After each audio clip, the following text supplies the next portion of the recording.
Healthy असा बीटरूटचा पराठा बनवून तयार झालेला आहे। तुम्हाला जवळून सुद्धा दाखवते। अशा पद्धतीने हा दिसतोय, एकदम कमाल असा चवीला लागणारा हा पराठा आहे।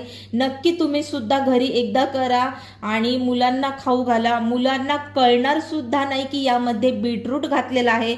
इतका चविष्ट असा हा पदार्थ आहे आणि तुम्ही हा ना टिफिनला देऊ शकता किंवा मग इव्हनिंगचा स्नॅक्स म्हणून किंवा मॉर्निंगला ब्रेकफास्ट सुद्धा बनवू शकता आणि करायला सुद्धा अगदी सोपा आहे, वेळ कमी लागतो।